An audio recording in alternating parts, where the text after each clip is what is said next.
Hello everyone. Today this is the second part to the first tutorial that I made the other day, talking about integrating sounds from FMOD into Unity, and especially looking at it through an audio engineer's lens as opposed to a game dev or programming background. So trying to keep things as simple as possible. A couple of things that we're going to look at today is slightly more advanced stuff. So if you're looking for just getting sounds straight like onto an object within a Unity game, covered that in the last video. So feel free to go and check that one out. But for this one, we're going to do things that are a little bit more advanced. So taking some music and making it change and alter as we walk around an environment. Triggering that with different parameters, and also adding in things to make your environment sound just a little bit more realistic. So reverb in different spaces, creating what's called reverb zones. So the default level from last time, just to give a little bit of context, we have, this is our FMOD session, and this is our Unity session.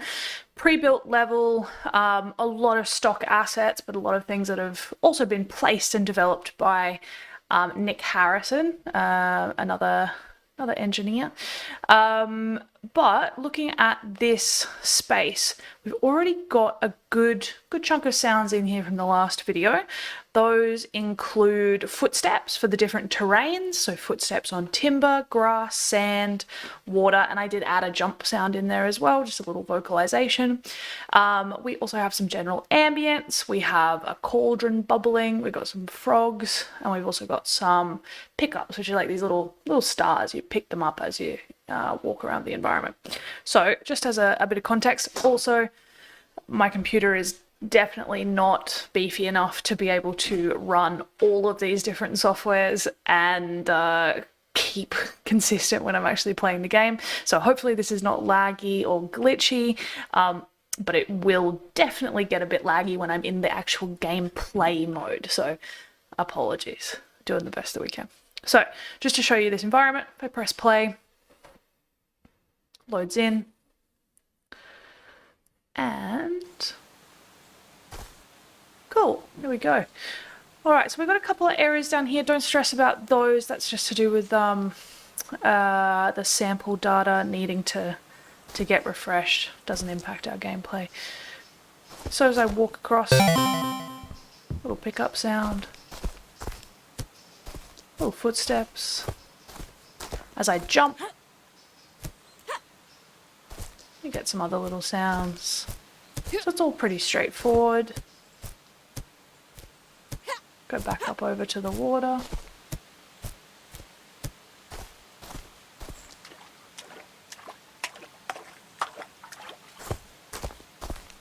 And circling back to the cave. We've got some frogs down here.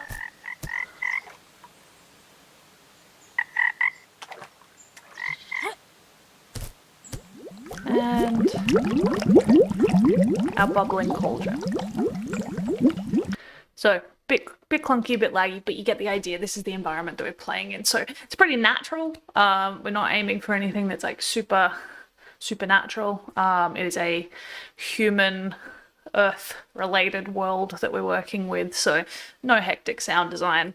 Things are pretty relatable. So things that we want to start having a look at is we are going to jump over to FMOD. Now, I've already pre-built a couple of little loops. I also have another video that if you're looking at how to actually create music that will loop well for you within a game space, there's a couple little tips and tricks on how to do that as well. But let's get this set up to start. So I've got two little music related assets here. I tried to keep it super simple. I have this sample.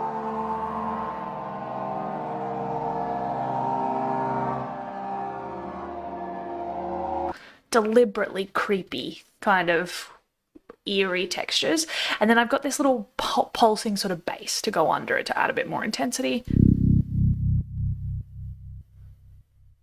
And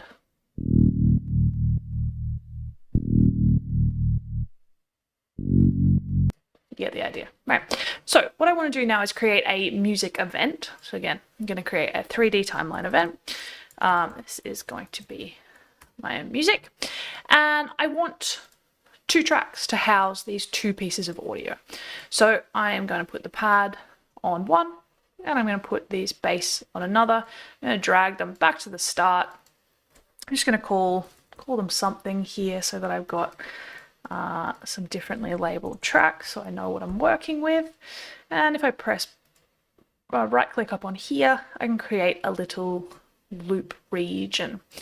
Now at the moment you can see on here that this is saying that its length, this is in bars up the top along here. It's got a weird length. It's going for like 10.32 something bars, which it's not. The default, as is the default for music in most softwares, is expecting your audio to be at 120 beats per minute. So your BPM is 120. This piece of music I made at 100 BPM. So for me to adjust that, if I right click up in this same black space up here, I can add a tempo marker.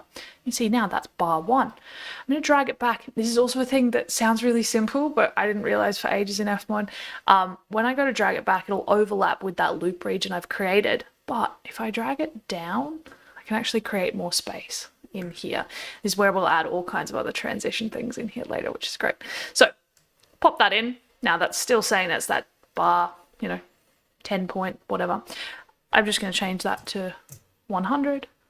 And now this is a lovely, neat 8-bar loop.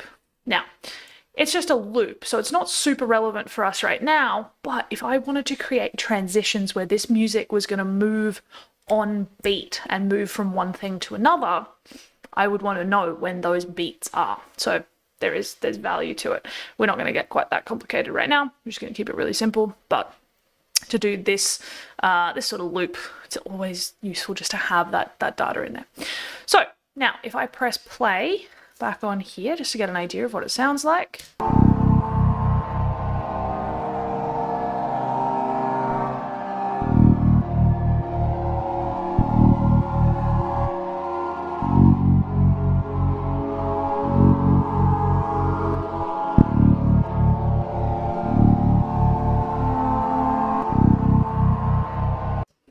Deliberately sounding eerie, not super musical. I made this in like 5 minutes, but I just wanted something that was kind of creepy textures, which I feel like this does that. Cool. That's step 1. I've got music event. Now, just so it's there, I'm going to assign this to the bank, to the master bank, so it will sync through to Unity.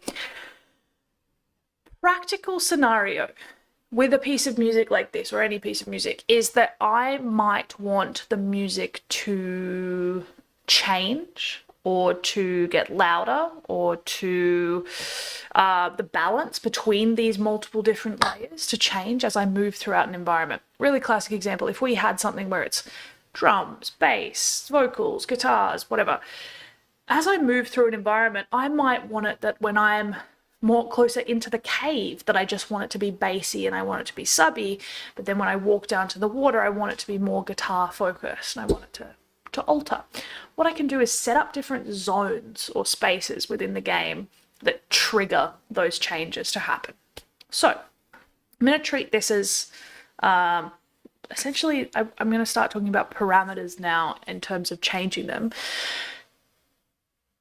The idea with parameters, I think a good sort of thing to highlight right from the jump is, if you're coming into this from an audio background, parameters aren't something that we typically engage with a lot. The idea is that we want to be able to essentially have a number value that we can attach to something along this timeline or something with a process on this audio that Unity also can understand.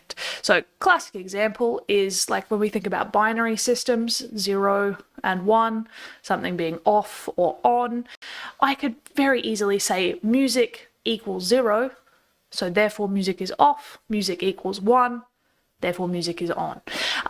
What we can do is we can take that out and expand that concept out and make it a bit more intricate, and this is where we can develop our own parameters.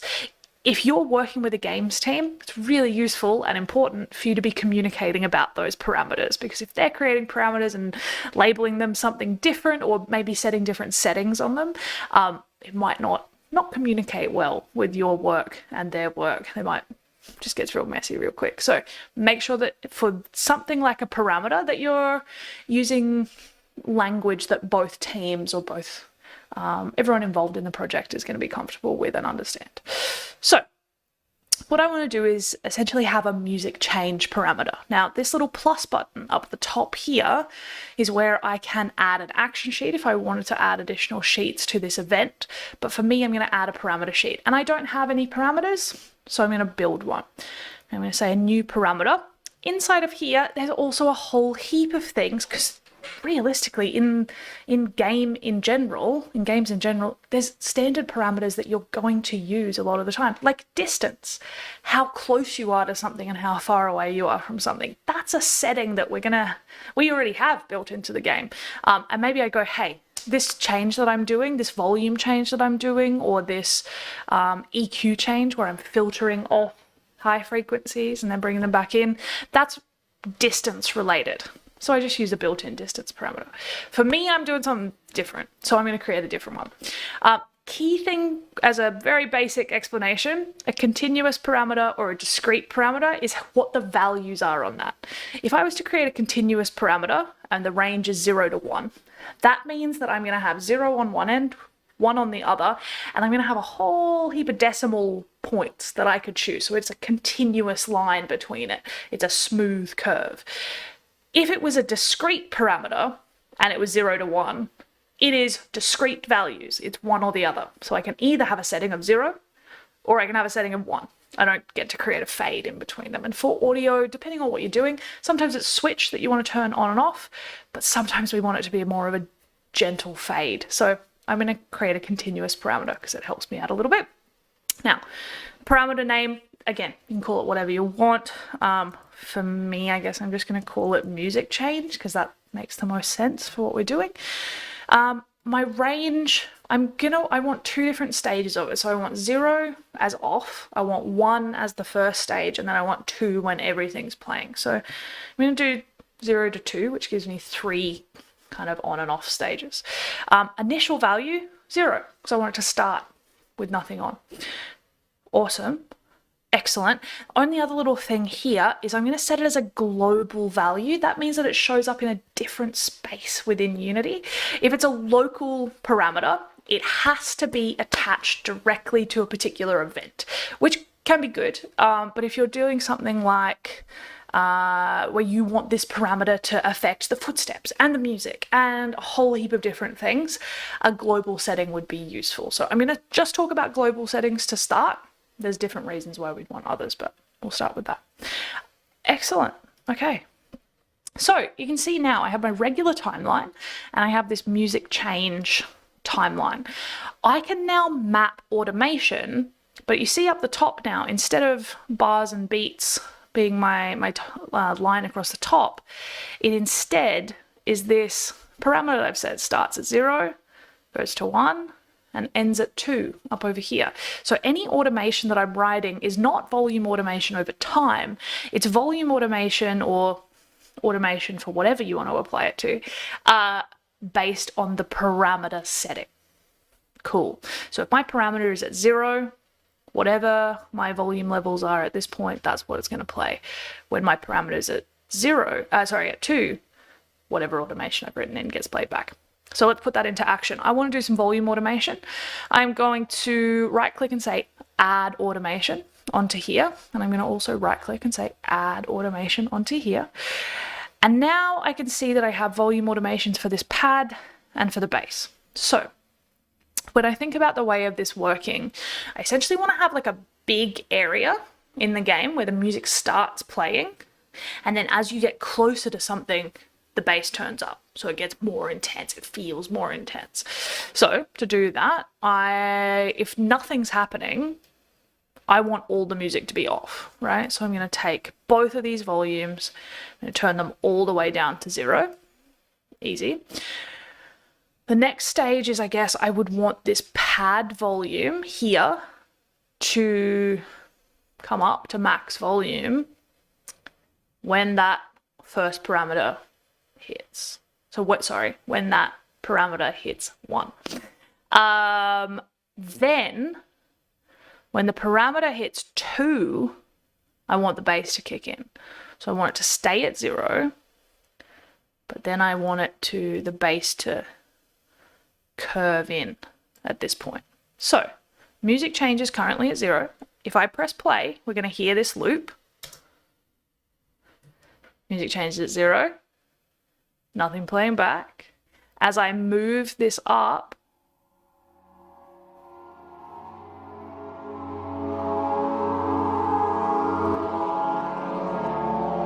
that's what I would be hearing.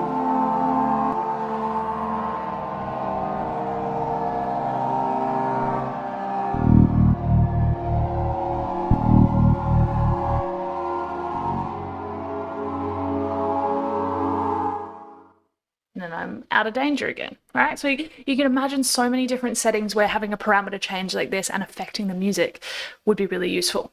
Your health gets low. Your intensity level changes. You are under more attack by different enemies, so you want the music to intensify, and then you want a music change to signify that like everything's chilled out again. That's where instead of a value in your parameters of 0 to 2, if it's health, make it 0 to 100. Most of the time in most games, we're working with a percentage, right? But if you were dealing with a more classic like 3 lives situation, maybe you have 0, 1, 2, 3 on top of it. So then you can select your death state as 0 and 1 heart, 2 hearts, 3 hearts of health left. And then you could adjust your changes in there. Lots of different ways that you could do it, but we're just giving you an example. Okay, so we've got a basic music idea in here. We're just doing volume automation. We're going to keep it real simple, just so you get the idea. But think about it this way. Any element could have automation applied, but the automation we're doing here is specifically not in the timeline. It is in the music change parameter. So if I was to now apply an EQ, and I was then to apply automation into that automation of my EQ and my filter sweeping, that's also only happening in this music change timeline relative to this parameter, not just time and the way that it's playing back. So really, really important to be aware of those differences. I'm not going to bother with that right now. Great. So now that we have this, we've got a little bit of automation written in. Could make that a steeper curve if I wanted to and change it, but it's fine. I'm now going to build, because remember, I've got to push those updates that I've done and send them on out into FMOD. I altered some stuff, deleted some stuff just to clean this up before we started. Yes, delete them. That's fine. Scan for anything, save. So I took the previous parameters that I had in there and got rid of them. Alrighty. We should be pretty good, I reckon.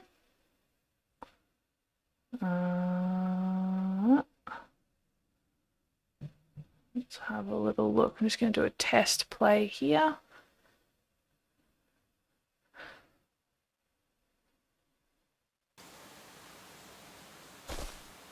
Lovely. Cool.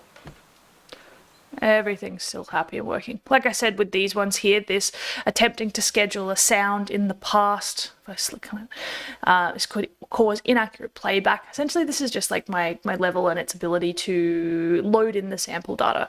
So the few things you can do to update that, I've had this issue in this game before. It'll be just an event in there that I got to fix up, but I can edit my settings. I can make sure that when I initialize, that I am loading all the banks and loading everything up inside of here.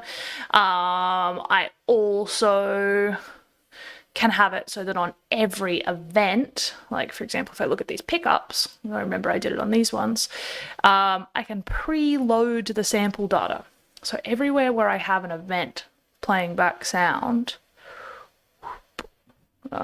let's say like this campsite ambience, I can say preload that sample data, and that's essentially going to make sure it's there. There's not going to be any triggering issues. We're not too stressed about that for right now. So let's create a little space where we might want this creepy ambience to come in. I was thinking a fun space might be this rune thing that we've got living down over here. I don't know. Oh yeah, I was also playing around with some other graphic stuff in here, but that's all good. So maybe we find a little event over there where we've got some different trees, got different fruit trees. It's that one, that one, that one. Cool. I got this little rune dude over here. I reckon we go with that just because it seems like a fun idea. So I'm going to just rotate my view so I can see this rune texture over here. Excellent. Okay, so this little guy is what I am going to use to trigger this sound. So the way that I'm thinking about it is I want to essentially have like a intense radius around it, and then I want to have a more subtle radius back out from it. So I want to have the tight circle where that bass is going to come in, and the wider circle where we're going to hear a bit of everything. To do that, I'm going to just minimize this. I'm going to now just click into this space here, and I'm going to create a empty object. I just got to try and see where this is. I always find it much easier to see once I put a collider on it, and it's going to need a collider because I have to walk into that space to trigger this change. So I am going to just search in here, collider, and I'm going to make it a sphere just so that it's a little circle. Now that looks like I've already got it pretty much in. Yeah, sweet. First try. Lovely. All right, so we've got a little sphere inside of that rune right now. I want to make that bigger because I don't think I can really get into that. It needs to be a bit bigger. So my radius, instead of 0.5, I'm going to say that my starting radius is maybe 3, maybe even 4. Cool. So that's my center radius. Like this is the intense part. I then want to make a bigger one outside it. So let's just rename this so that we've got something. This will be our rune music intense collider, and I'm just going to duplicate this because it's got the right settings and I can work from there. And this will be my rune music less intense because labeling doesn't matter. Okay, now instead of a radius of 4, I want it to be a bigger radius. So maybe let's say 6. We've got a little difference between those ones. Maybe let's also make it just even a little bit bigger so we can really see that difference in there and play in this space. Awesome. Okay, so now this frame around here, when I approach that and I step over that threshold, that's going to be the thing that we want to change the sound. So what I need is to make that sphere the trigger. It needs to be the thing that ends up being the trigger. Same in this one, when I walk into it, it is the trigger. Now, when I jump into here, I'm going to go to FMOD Studio. You can see in here you've got a few options. Previously we've just played with an event emitter, and you as a character within the game, you have a studio listener on you. We haven't looked at any other components, but we're going to load up this global parameter trigger here now. So the trigger for this is when something enters into that trigger space. And we've said that sphere collider is the trigger. Now the thing that's going to collide with it to trigger that is the player, is me moving around in that space. And the parameter I want it to change is my music change parameter. Cool. And now I get to tell it the value that I want it to be when I walk into that space. Hopefully we're keeping up. So same thing with this less intense one. This would be the first one I'm going to enter into because I don't spawn inside of here. I spawn on the outside, so I'm going to hit this one first. So let's do the same thing. Add component, FMOD Studio, global parameter trigger, trigger enter. When I enter into that space, it is me, the player. I want the music to change. Now, based on what we did in FMOD, we said that value 1 was the pad synth and value 2 has the bass in it as well. So when I enter into this space, I want the music change level to change from 0 to 1. Cool. I also could have just typed it in here and that would have saved me some time. Excellent. And on this one, I want it to change to 2. Okay, so as I walk into this space, it should change and turn on. The issue is though, once I go into that space, it's just going to be on forever. So this is where we now change some of these other settings. So I also want to have a turn off function. So I'm going to add a global parameter trigger and I'm going to say trigger when the trigger exits. When I exit the space, player exits the space. When I exit this smaller zone, I'm going to be going back into the bigger zone. So I will want the music to go from 2 back down to 1. And when I'm in this space, when I exit this space and leave it completely, I want this, probably already guessed, trigger exit. When I, the player, exit, I want the music to change back to 0. Perfect. So we now have created a little environment where when I walk into this, my music parameter will jump to 1. When I go into the center circle, it will go up to 2. When I exit the center circle, it goes back to 1. And when I exit that, it goes back to 0. So that's the interaction. What we haven't done is actually create something to play the sound back. So we need to do that. We need to have an emitter. So I'm going to go to FMOD Studio. I'm going to add an event emitter. Now I can start this playing back at a variety of different points. I can say when the object starts, when the game boots.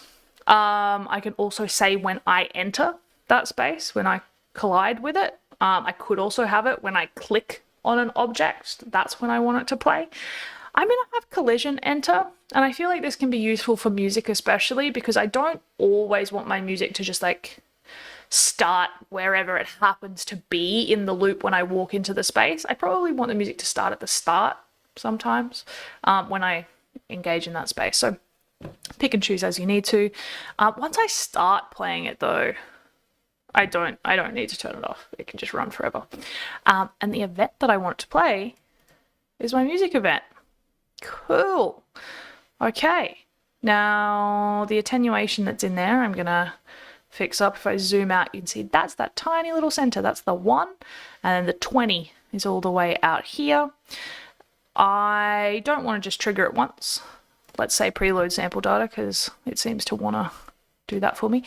But I'm going to make this as big as that. Well, not like that. I want to make this as big as that first environment. So I'm going to make it, we have it 7, 8, I think. Okay, beautiful. So this is the zone that sound's going to play back. And then if I was to run out of it, I'd still hear the tail end on this side, potentially. We've got a few other things to do there first. So let's test this. press play. It's going to be laggy, but that's okay.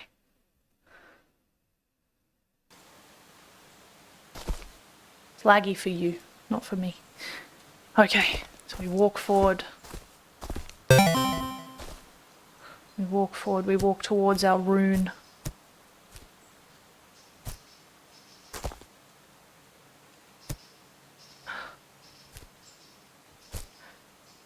And nothing happens. Ah! Because I made it a collision enter rather than a trigger enter. And the trigger is me. Cool. Let's try that again.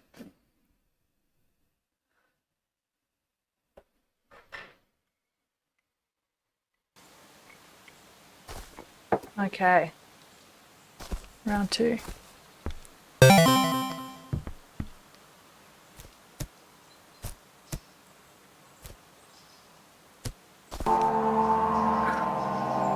We got the pad. No bass.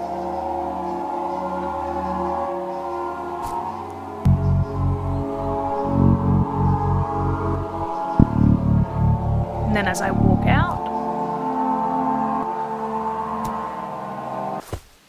cool. Excellent. So that's all working beautifully. Obviously, sounds really choppy. Less than ideal. We want that to be a softer fade in. I don't want that to be that hard. So this is where we add a little bit of smoothing to those edges back in FMOD. So if I load up FMOD again, what we have in here is, we've said when we go from 0 to 1, do this transition. But I want it to not just hard cut. I want it to whoop, take its time in there. What you can do is if you click on this parameter, you'll see that there is what's called a seek speed on here, and that slows that time down. So at the moment it's on instant. If I make that a little slower, you can see now, as I move, that parameter takes a moment to get there.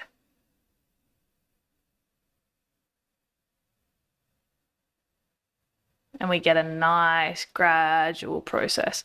Maybe I make it even just a little faster.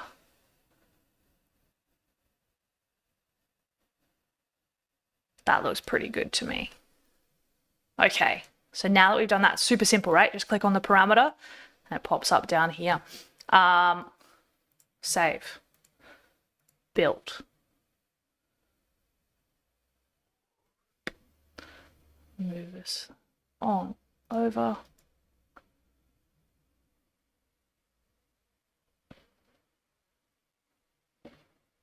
Let's test it again.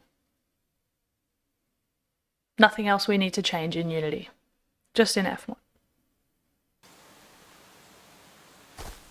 Okay.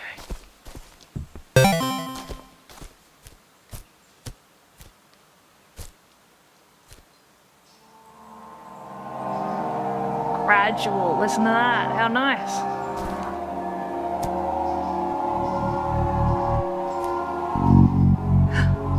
And then as I run out then, no chop.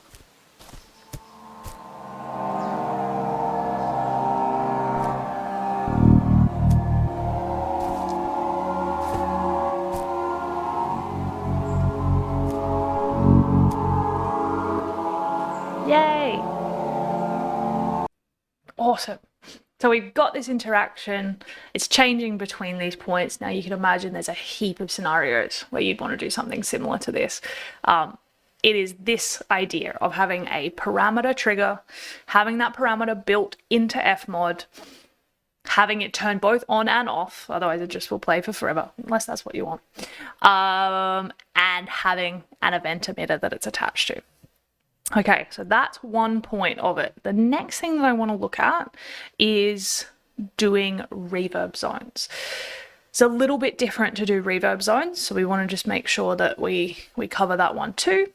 So I'm going to drop back into FMOD. Now, at the moment, we've been pretty much just playing in this window, which is kind of like our editor, our arrangement kind of view.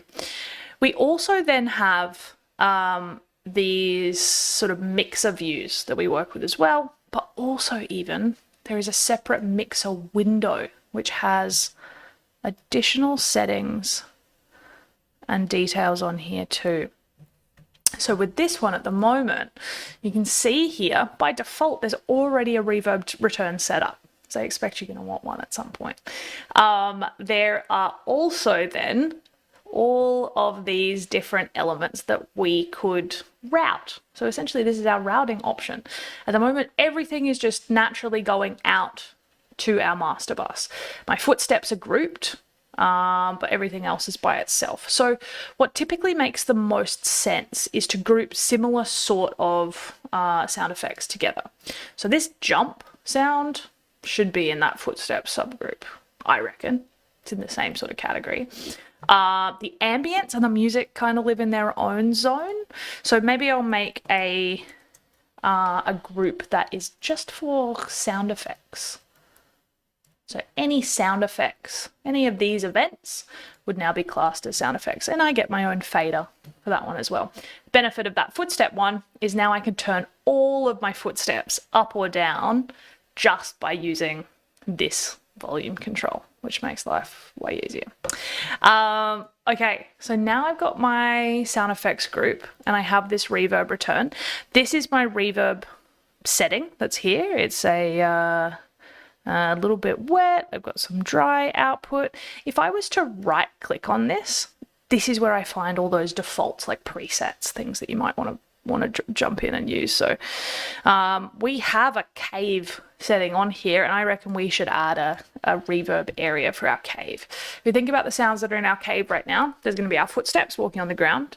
There's one of the star pickups, and there's the cauldron. So those are all things that are in the sound effects category and also in the footsteps category. Those are the things that I would then want to send through to the reverb bus. Okay, so I don't want it always sent through to the reverb. This is my main master routing. Everything here is going out to my mains. I don't want reverb on that, but what I do want is to create a separate, what we call snapshot, something that can be an overriding snapshot. It overrides that routing in the master and it becomes the new settings. A good way of thinking about this, is if you're coming from an audio perspective, is thinking about digital mixing consoles. And if you have a live desk or something where you're loading up different scenes and different settings for this band, or you're loading up different lighting settings on the lighting desk that you've pre-saved, this is what our snapshot is. So we want to set a collection of settings that will just apply when we're in the cave, and then we'll attach it to the cave within the game. So I'm going to label this as cave reverb. Pop this one in here. Now I have my reverb return. You can see that all of my settings here are like they're grayed out, right? That's saying that nothing's happening until I click it. And I say, yes, actually use that send level through that. And it's saying, this is where it's at in the master. Do you want it there or do you want it somewhere else? I want my reverb return up. That's the whole point of this. But you can see down here, there's no settings on it. So I'm going to right click it. I'm going to go to defaults. And I'm going to say cave. Awesome. Dry level. Yeah, it's the return. I don't need the dry level there. The dry level is going to come from something else. So wet and dry, the reverb, the original dry sound without reverb on it. Cool. Now the other sounds, I don't want my sound effects to get quieter when I go into the cave. And I also don't want my footsteps to get quieter when I go into the cave. So I don't need to change these levels. If I did want them to get quieter, I could turn them down here, and that's not saving it as their permanent settings, but saving it in this snapshot. What I do want is I want my sound effects and my footsteps to get routed into my reverb. And the way that I would do that then is I would right click down here and add a send. So I'm sending it into my reverb. Let's send it a lot so that we get a good amount of level going through there. I'm going to send it into my reverb. Beautiful. So now when I am in the cave, my footsteps and my sound effects are going to get sent through to the reverb. Because I've now put my jump sound in here, my jumps might be a little bit quiet once we're actually in the game, but that's fine. Lovely. Okay, I don't need to change any of my other settings, so that should be it.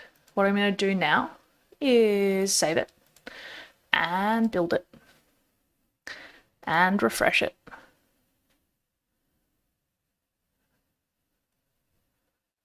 And we move back over here. So I'm going to go to my cave. Easy way of getting there is, especially if I'm in this space, I can just find something else that's in there. So like the chair. Cool.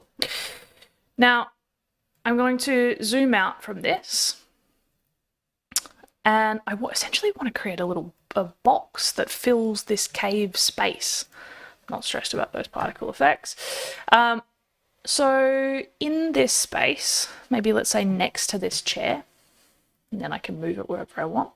I'm going to create a new empty object, and this is going to be my cave ambience. If I can spell ambience correctly. Just gonna write it again. Cave ambience. Sweet. So I'm going to grab this, I'm going to drag it on down and out. I'm going to put it next to my other stuff. I can label it cave ambience, but I also should probably actually call it reverb just so that I know what I'm working with. Now, at the moment, this is sitting in this space. It's hard to tell in this 3D world where things are living until they have some sort of collider or box on them. Now, this is something I do need to collide with. So I am going to add a collider. I'm going to add a box collider because it's going to end up being a square. So the size of it, I want it to be pretty wide. Sure. See what this sort of looks like at the moment. Get it so it's a little straighter in this space. You can see that's sort of in the right zone. There you go. You can see the idea there. And bring it back a little just so that it's kind of lined up with that doorway. I want it to be longer. So I'm going to make it, is that this one? Now that I've rotated it, I don't know. Yeah, about like that. And push it back into the cave a little bit more. I'm going to make it a little bit wider. Maybe even wider than that. Cool.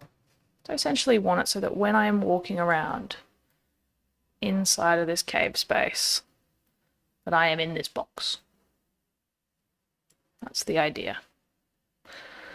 My navigation of Unity is not superior because it's not where I do most of my work, but I think you get the idea. I think that's pretty good. That line and that threshold seems relatively clean on that door. It'll do. It's fine. We got a box collider. Cool. Okay, so the next thing then is I'm going to go into FMOD Studio and I'm going to pull up an event emitter. The event that I'm going to play back though, rather than being a regular event, I'm going to play back cave reverb. That's the thing that I want to turn on. So with my cave reverb, it's going to play the event when the trigger gets entered. We need to say this box collider is the trigger, same thing that we did before. We want to stop event when the trigger exits, when I leave that space. The thing that's colliding with the trigger is me. I'm the player. And it should trigger whenever I walk into that space. So that should be it. Let's test it out.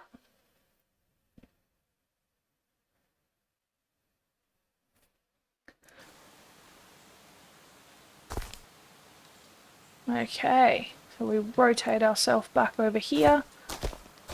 can hear our footsteps outside. You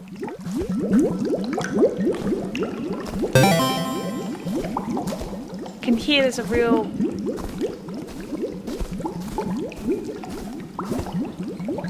reverb on there.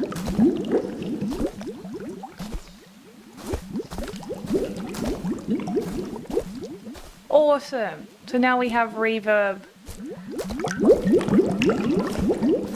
in that space. It's so much nicer. So we could add reverb to any of these different little environments throughout.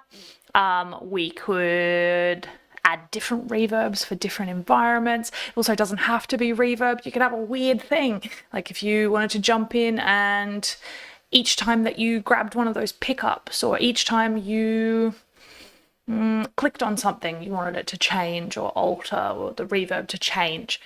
It can be as complicated or as simple as you want it to be. So there's heaps of potential in here for making it do exactly what you want it to do. Hopefully that gives you a little bit of an idea of some of the things that this is capable of. But it's not too complicated. It's relatively straightforward. If we take it back to looking in here, playing with music, adjusting parameters, playing with our different window, our mixer window, playing with our routing and playing with our snapshots, all of this stuff helps us to just create something that feels much more universal. So yeah, hopefully this is useful for you to do something that's a little bit more intricate. This is just the groundwork, and then you can make it as creative as you want beyond that. But hopefully opens up a little bit of inspiration for you. Awesome. Enjoy.